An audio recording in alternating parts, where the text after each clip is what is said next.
अपने बयानात की वजह से शहबाज गिल साहब हमेशा ही खबरों की जीनत बनते आए हैं और कुछ उनके ऐसे बयान थे जिन्होंने पूरे मुल्क में इश्तियाल फैला दिया। वो बयान आपने सुने होंगे। ARY पे उन्होंने पाकिस्तानी अफवाज के बारे में कुछ बयानात दिए जिसमें उन्होंने कहा कि जूनियर ऑफिसर्स अपने सीनियर्स की बातें ना माने और इसके नतीजे में शहबाज गिल साहब पर थाने कोसार में गद्दारी के मुकदमात दर्ज किए गए।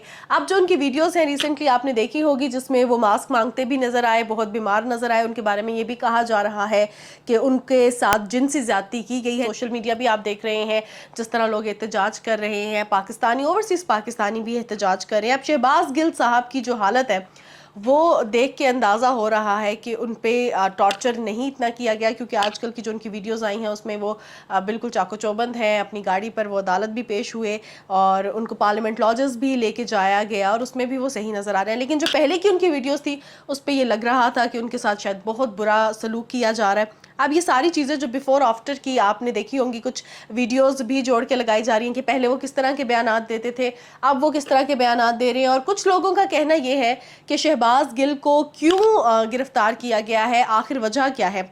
शहबाज गिल साहब पर गद्दारी के मुकदमे दर्ज हुए हैं थाना कोसार में। गद्दारी क्यों की, आखिर गद्दारी कैसे की, आपके सामने कुछ हम दफात लेके आते हैं ताकि आपको अंदाज़ा हो जाए कि शहबाज गिल पे कौन कौन सी दफात लगी हैं, इस हालत तक वो क्यों पहुंचे हैं, अभी तक उनको रिहाई क्यों नहीं मिल रही।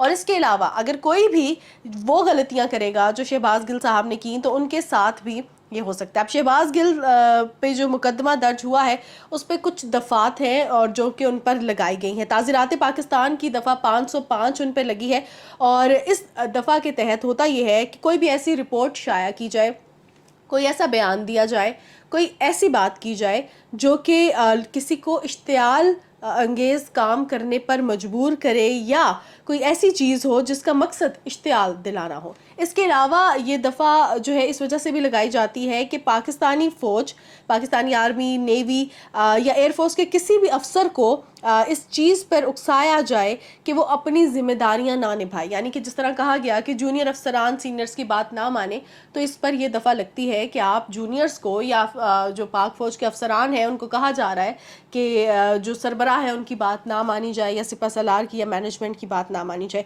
इसके अलावा उन पर एक और दफ़ा भी लगी है, दफ़ा 120। दफ़ा 120 इस वजह से लगती है क्योंकि जब आप रियासत के ख़िलाफ़ मुजरिमाना साजिश करते हैं तो आपके ऊपर दफ़ा 120 लगती है, जो कि शहबाज गिल पर लगी है।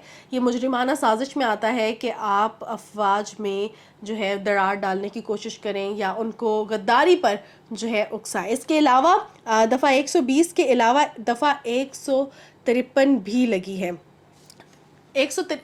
दफ़ा 153 इस वजह से लगाई जाती है कि मुल्क में या अफवाज में दुश्मनी के जज्बात उभारने की वजह से। जब आप जूनियर ऑफिसर्स को ये कहेंगे कि सीनियर की बात ना माने तो ये दुश्मनी में आएगा और इस वजह से इन पर दफ़ा 153 भी लगाई गई है। इसके अलावा शहबाज गिल पर जो मुकदमा दर्ज हुआ है उसमें शहबाज गिल पर दफ़ा 124 भी लगाई गई है, जो कि रियासत के ख़िलाफ़ गद्दारी या बगावत करने पर लगाई जाती है। तो जो उनका बयान था वो गद्दारी में भी आता है, बगावत में भी आता है और उन्होंने प्रोवोक करने की कोशिश की, तभी उन पर गद्दारी के मुकदमात दर्ज किए गए हैं। इसके अलावा दफ़ा 131 भी शहबाज गिल साहब पर लगाई गई है और दफ़ा 131 के तहत आप पाक फ़ौज के किसी भी अफसर को अगर बगावत पर उकसाएंगे, उसको कहेंगे कि तुम बात ना मानो अपने सरबराह की या सिपह सलार की या जो तुम्हारी हायर मैनेजमेंट तुम्हें कहती है, तो उस पर दफ़ा 131 भी लगाई जाएगी।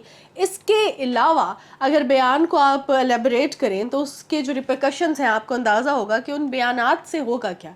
पाकिस्तान में जंग छिड़ेगी, पाकिस्तान में क्योटिक इन्वायरमेंट, अनार्की फैलेगी।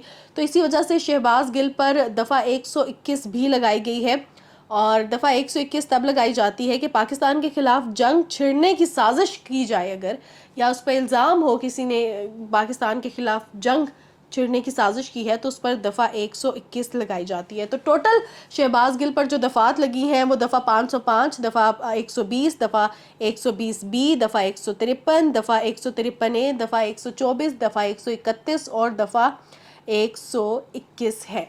ये तमाम दफ़ात जो हैं ये उन तमाम लोगों पर लग सकती हैं जो कि पाक फ़ौज को उकसाए, غداری پر جو ہے انہیں مجبور کریں, ان کو کہا جائے کہ پاکستان کے خلاف سازش کرنی ہے. شہباز گل صاحب کی جو بھی حالت ہوئی ہے یا ابھی تک ان کو رہائی نہیں مل رہی, یا جو لوگ ان کو سپورٹ کر رہے ہیں وہ اکثر اوقات سوشل میڈیا پر یہ بات کرتے ہیں کہ ان کو کس جرم کی سزا ملی ہے.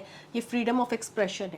فریڈم آف ایکسپریشن میں جو ہے آپ پاک فوج کے اگر کسی بھی افسر کو یا کسی بھی مینجمنٹ کے خلاف جانے کی بات کریں گے, آرمی کو, نیوی کو یا ایئر فورس کے کسی بھی فوجی افسران کو اگر آپ یہ بات کہیں گے, یا آپ پاکستان کے خلاف جنگ چھڑنے کے حوالے سے بات کہیں گے, کیونکہ یہ انٹرنلی جنگ ہی آ جاتی ہے جب سول ملٹری ریلیشن شپس اچھے نہیں ہوتے, تو آپ پر بھی یہ دفعات لگ سکتی ہیں.